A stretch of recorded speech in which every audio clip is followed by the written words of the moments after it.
welcome to the second episode of Beyond Rhetoric podcast. So, we're going to have our executive director, Jeffrey Hunt. He's going to be interviewed today. We're going to talk to him about a number of things. What's his thoughts about coming to Beyond Rhetoric? How's it been? Where is he trying to take it to? What's his vision? And a number of other things. It's a really good conversation. So, we hope you enjoy the episode. By the way, once again, we are still hosting our December 3rd auction at Bus Boys and Poets here in Columbia, Maryland. Please come out if you can. It'd be great if you showed up. Yeah, we had our hoodie campaign as well. Please go to the link, purchase an item. So with all that said, let's go Beyond Rhetoric. Well, we'll go ahead and kick it off. Well, Mr. Jeffrey Hunt, welcome to the show. Second season of Beyond Rhetoric podcast. So thanks for being on. Thanks for having me, Khalees. Yeah, no problem. So Jeffrey, let's go ahead and get right into it. What's your role for Beyond Rhetoric? I am the executive director of Beyond Rhetoric, which means I handle the day-to-day operations of the organization. I interact with our constituents, which are juvenile impacted young people, their juvenile detention centers, our partners, be it community partners, the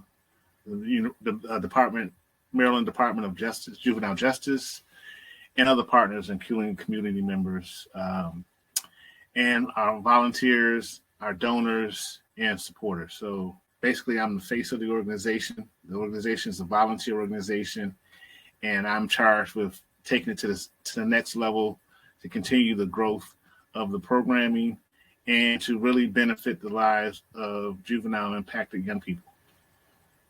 Man, I appreciate that. And I'm so grateful for folks like you that come out and do this.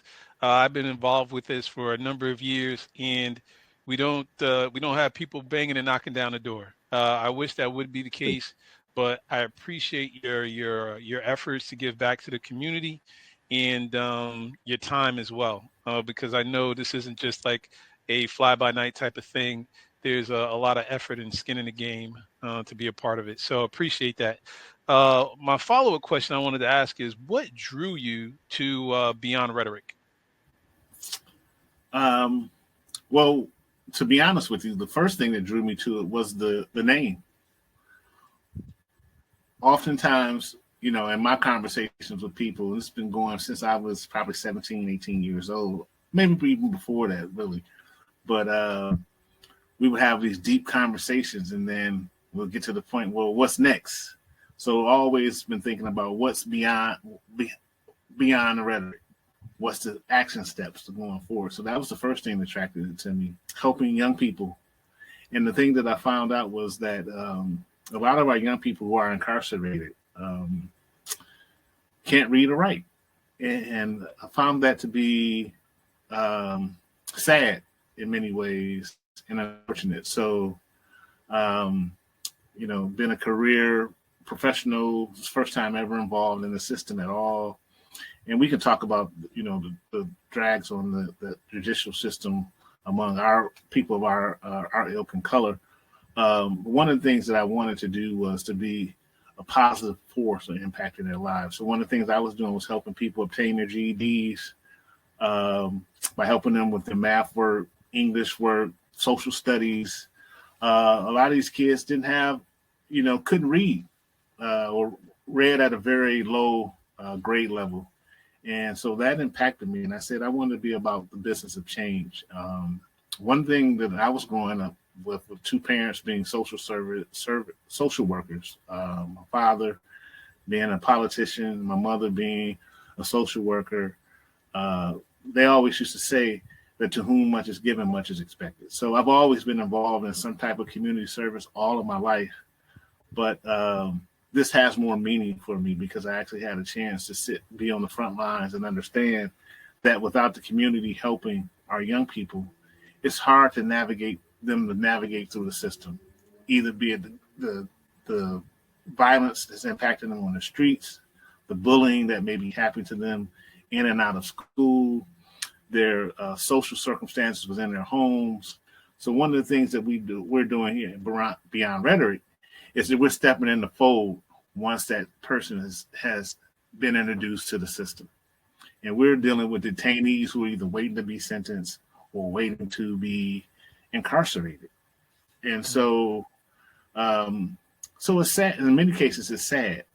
But the thing about sad, you have to do something about it. So you got to get beyond rhetoric and what can we do to maybe give these people another course or another role to take in life, that once their time has been adjudicated, they can come out, be it if they're just in for a particular time and they're sent back home, or if they are unfortunately incarcerated, giving them something to look forward to once they have served their time and get to parole or whatever their adjudication is. So that's one of the things, I think, getting back to what attracted me, is that we need people to be in the fold, because this situation is not getting any better. It's actually getting worse.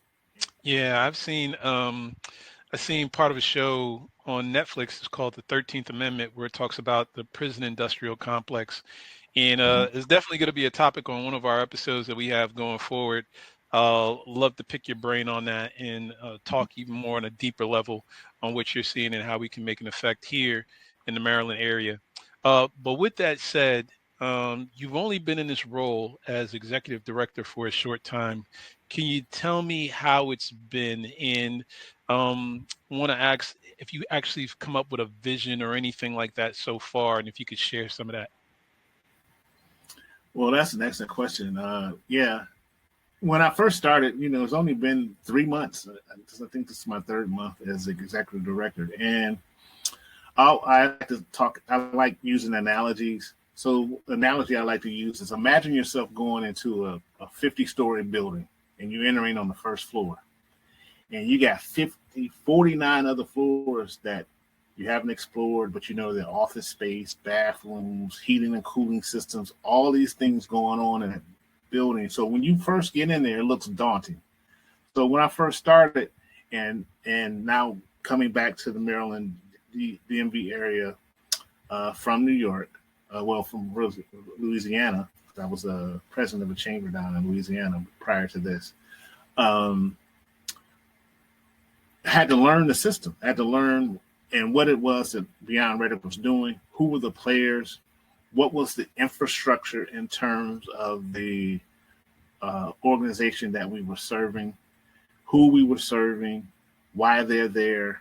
So all those things, of course, imagine now you're on the first floor, you're at the elevator, and you're hitting the top button to go to the penthouse or the top floor or roof or whatever of that 50-story building. So these first 3 months, I've been traveling up those stories or those each floor, trying to understand better what we are dealing with. Now imagine 3 months in, I'm on the top floor, and now I can look down into the lobby from the top floor. Now I can see all the moving pieces. So I now know the Department of Juvenile Justice System. The thing that I realize now is that the board and the volunteers have been doing the work, have been doing a yeoman's job, given the system that they face. Because on any given day, the volunteer go to the facility, you could be on lockdown. It could be a COVID outbreak. It could be a number of things that a person says, I just want to give my time to help young people.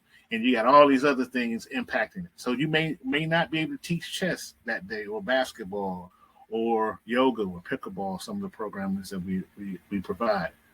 So it's dealing with that. And then it's trying to build a community of volunteers. Because a lot of times, once to be a volunteer and to go to the facility, it's not like, oh, I raise my hand and you immediately go in the facility. No, it's not like that. You have to go, you have to be screened, you background check, fingerprinted, you got to go through a training. There's certain questions you can't ask the detainees because they have a right to privacy. Again, these are juveniles. You can't have a record of any situation with juveniles or underage individuals. So it is to say the least, hard to even volunteer to that point. But let me get to something that I want to say, that we will, beyond rhetoric, we will meet you where you are.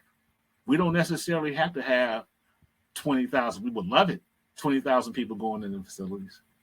But we would like a few good people to come in and help us do that.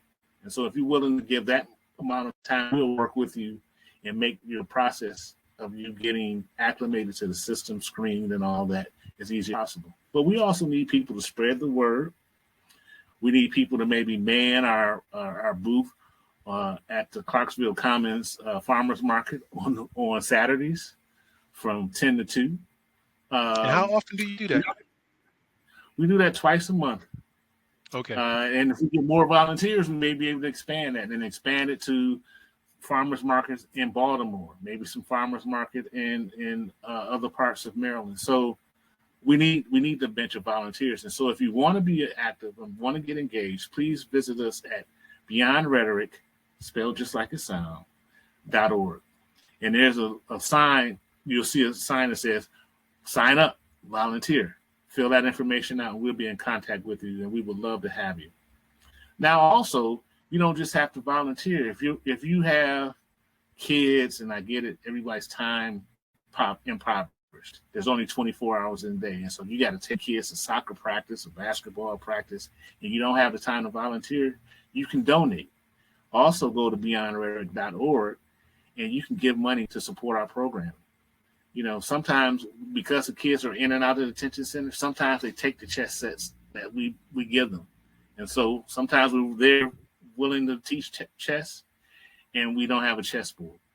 So giving a few dollars every month, if you choose to do that, you can choose how you want to give. You can give as much as you like. I'm not telling you how much to give, but if you want to give a little bit every month, we have a system in place where you can do that. And again, that's at beyondrhetoric.org. The other piece, when you ask about a vision, is that in terms of our community, it says it takes a village to raise a child. And the Beyond Rhetoric motto is, it's an African proverb that says, if you do not raise that child, the child will come back and burn the village. So when I say that, that is, it is metaphoric. But the thing about it is that it does take a village to raise a child. And we have to be from cradle to career about what we're doing. So right now we're stepping into the fold in terms of trying to help young people who've made a bad decision, or maybe because of their circumstances at home, in their environment, in their neighborhood, what they've done is something that they felt they needed to do to put food on the table for their family. And so we're stepping in the fold there. But we also know that we would like to expand our services to be more preventative. So if we can get into the middle schools and start molding kids to say, hey, I know it's tough. I know it's tough in the neighborhood that you come from, but here are other programs that you may be wanting to volunteer and participate in that'll take you away from the temptations of the street. But a lot of times what we need to be is lighthouses and point the way to those young people on opportunities and do something positive instead of being caught up in the trappings of what's going on the block, in the neighborhood, on the street. Yeah. And that's what's important. That's great, Jeff. So it seems like your vision is like to help the youth get a vision. So yeah, man, I appreciate that. And I think that you guys are doing an amazing job. And even with this short period of time that you've had, that's pretty cool to actually put all that together. And so I know that's going to be expanding and growing. But with the limited time that we have, I do want to ask you about, with your time so far, what has been your favorite memory in this role within the 3 months that you've been in here? And if you can share what's been the most challenging thing you've dealt with in this short period of time being here? Well, the thing that I can say mostly, my favorite thing has just been obtaining from the founding board members their vision. I just recently gave them a board survey. And you got to understand, these individuals was basically saying, I volunteer, I want to help. And so a lot of our board members had never served on the board before. They were just saying, hey, I sign up, I want to do something. So reading some of their comments about why they decided to be a part of the board, why they give their time as opposed to doing something else, it's been probably the most rewarding thing. And then talking to the president of our board, Dr. Grant, whose vision it was to step into the fold here and see where his vision is going forward, was rewarding, because what it said to me was, in my life as an executive of other organizations, Chamber of Commerce mostly, where I managed budgets and partnerships, I was able to pull together the pieces to make things happen. And so once you are able to pull the vision and the passion out of your board members, then it gives you the direction, the strategic direction you need to go in to make things happen as the board feels it. So, but sometimes it takes a minute because the board member's like, well, I'm doing the work. Like I have a board member who puts on podcasts. And so he's like, I have served my time on the board, but here's the thing, I'm going to give you this time to produce podcasts. And so one of the things I want to do was support him in that effort. And I think you know who he is. But I wanted to be able to support him in that effort and say, yeah, we're in this together. And these podcasts are like commercials. So, you know, the more people that see it, the more people know that we're doing what we're doing, the more people hopefully will volunteer, the more people will donate to our cause so we can continue the programming. So one of the things that you said was disheartening is that, you know, sometimes when you try to explain what it is you do, people always want to offer their 10-minute analysis, not knowing that you may have spent, you know, hours, days, weeks on understanding this process. And so it's not just like you can snap your hand and do this and tell the superintendent what to do of a facility. And then that from that command, from that snapping of the finger, then they tell the guards what to do. That's not quite how it works. And so one of the things that's been, and the thing about it is that we're figuring a way out of that. So we're trying to be more strategic in terms of forming meaning partnerships with the detention centers so that they understand that we understand their struggles and that we're here to be not only a solution for the young people who are impacted, but also serve as a partner with them. Because at the end of the day, I don't think they want to see hundreds of young people come through those doors a month or a year. So what we're trying to do is work them out of a job in some ways. And I know it sounds sort of counterintuitive for me to say that, but that is the reality of it. If we're successful on the front end, then maybe we won't have to spend so many resources on this side. Yeah, totally agree. And that, so I love both of those things. Understanding what your board has been doing and the fact that they're volunteers and being involved and hearing their thoughts and being overjoyed by that. And then also just the challenges of dealing with, you know, the bureaucracy that you have to deal with dealing with the detention centers. So totally tracking both of those things. Yeah, been living that life for years now, and so been walking that walk. Want to ask you just these final two questions that we have with the time that we have left. What's next for you? What's your biggest priority that you're looking at to handle that's at the forefront? Well, what's next for me right now, I'm in the process of launching a donor campaign via social media platforms, Facebook, Instagram, and X.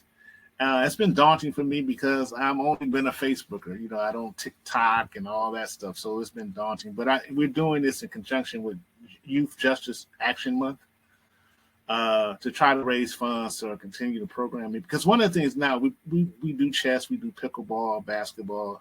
Yoga has been suspended. But one of the things I want to get to is civic literacy, which means we teach young people how to be good citizens. So once you get out, once you've been adjudicated, you served your time, you understand why it's important for you to vote. The other piece is financial literacy. That's something I want to expand our programming to do, because if you look at it, and I know I have to be mindful of the time, but I just want to take a quick second because you asked me what's my next step. It's expanding programs into that, because a lot of times young people don't know what to do with money. So they put it on their back a lot of times. And then when they put it on their back, they also putting a target on their back, because some people who don't have want to take what they have. So then they get in the protection mode. So it's like a vicious circle. So training them on, the value of money and why it's important is particularly important, because guess what? The credit card industry is now pushing credit cards and debit cards to people at 12 and 13 years old. So they've already training you how to be a captive audience for the consumer market. And so if we don't have, on the other side, teaching them how to save, teaching them what interest rates are, teaching them the importance of the value of $1, and that every time you got $5, you don't have to go to the store and spend all five. $5 of those dollars, maybe save $3, so you can have money for a rainy day. And then you build that money, can build over time. You can maybe support yourself in terms of finding additional education opportunities, be it trade school or college or whatever. So that's important. And then also entrepreneurship is something I like to expand. It's something that I have a love for, something that, I've been a chamber executive, president and CEO of chambers for over 20 years. And that is where economic freedom is. Economic freedom does not working a job, because you work 30 years, next thing you know, you get a fixed income for the rest of your life. But if you have a successful business, that is generational wealth that you can transfer to your kids and to your family. And it also gives you an opportunity for freedom, meaning owning your own, you own your own business, you can own your own car, lifestyle, house, and all that under what's required. So that's what I see in the immediate future is I got to raise money for our programming. So we're doing that through our Facebook and social media platform, but I also want to expand programming to include programming inside of junior high schools and high schools. So we want to be on the preventive side too, and that also position us for more grant opportunities. So that's what I'm working on.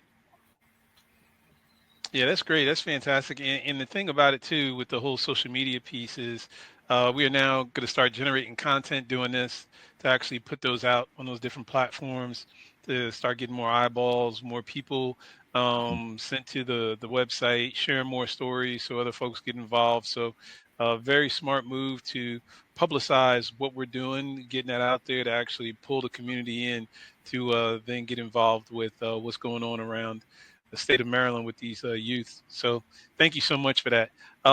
Last question I want to ask you, very light question, but what are you reading right now, or anything that you're binge watching, or the latest movie that you saw that you just want to talk or share about, just so people could kind of get to know Jeffrey Hunt a little bit? The book that I've just reread is called The Alchemist by Paul Coelho. And it's a book about finding your purpose in life. And if you haven't read it, I suggest everybody pick it up, because, we're out here. No one is really giving us a blueprint on how to live our life. But oftentimes we're given little clues. And they call it, in the book, they call them omens. Like if you get a gut feeling that you should go this way instead of that way, that may be the higher. And I don't want to get, try to stay away from politics and religion. But I do believe there's a higher power. And sometimes the higher power puts things in our way so we can pay attention to. And so it teaches you in The Alchemist to pay attention to those omens. And those things that you have a propensity to do, we're all given a certain gift in life. And something that you really like to do, you have passion about it. What I would like for you to do, and if you read this book or any other book that's associated with finding your purpose, is to sort of go with that, because you don't want to live your life with regrets. I mean, the last thing you want to do is say, well, I wish I would have done that. And so I'm working on my own book. It's a book of quotes, things that my mom and my dad said to me, and also things that I've picked up along the way, like, to whom much is given, much is expected or required. It's something that I live by. So reading that book has helped motivate me with that. In terms of binge watching, I'm trying to stay focused. I have been watching the that Kevin Hart series with Taraji Henson Oh on Peacock. I think is man, how is it? Is it pretty good? It is very good. It comes on Thursday. Peacock. Now I'm doing advertisement. So Peacock, if you want to take that space up there where it says sponsored by, please go to beyondrhetoric.org and let us know. Since I'm giving you a free commercial. But it's been interesting. It's Will Packer, African American producer and director. The cast is mainly African American, and it talks about Atlanta in the '70s after Ali got his license back after the whole debacle about him not stepping forward to go into the military. And if you haven't read the story behind that, United States versus Muhammad Ali, that's another suggested reading that I suggest you do. And one of the things, Muhammad Ali is my personal hero, but when that happened, he was one of the most despised people in America. And this plays out in the Peacock series I talked about with Kevin Hart. But upon his death, he's one of the most beloved individuals around the world. So it's a story of redemption. His life is a story of redemption. But if you haven't read the book Muhammad Ali versus United States of America, it's a valuable read of why he did what he did and why it's important that we understand what he did, because he broke ground for all African Americans in this country. And he set forth freedom. Yeah, and I got to add to that I saw the documentary that was tied to that when it went all the way up to the Supreme Court. And the amazing thing about him is he was on the right side of history, even though at the time it was very challenging and a lot of people didn't understand it. But there was a lot of youth that understood it, because the youth were the ones that were getting drafted to go into these wars. And so they stood by his side while I would say establishment bristled very much. And so I'll share something that I just finished reading. I just finished reading Philip Bailey's book, Shining Star, the story about Earth, Wind, and Fire. Very good. Yeah, very good. Yeah, that's right. That's my favorite band. Star, favorite band ever. And so I read it while I was out and about on travel, and it's a must read if you are a fan of Earth, Wind, and Fire, or if you're a fan of funk music and it being created. So Jeffrey, I want to say thank you so much for this time. I appreciate it. Look forward to having you back. Look forward to having you back with some additional guests as well. Yeah, it's going to be a fun second season of Beyond Rhetoric. So thank you again. No, thank you. And again, just for the audience, beyondrhetoric.org to learn more about us and what we do, to volunteer, to donate. Go to our Facebook page, beyondrhetoric.org, and like us, follow us so you can know what we're doing. And if you want to volunteer or donate, please use those tools that I just gave you. And thank you again, Khalees, for the time and opportunity. Well, we hope you enjoyed the show and you learned a whole lot more about our executive director, Jeffrey Hunt, and his thoughts and where Beyond Rhetoric is going to next. With that said, thank you for enjoying the episode. Until next time, go Beyond the Rhetoric.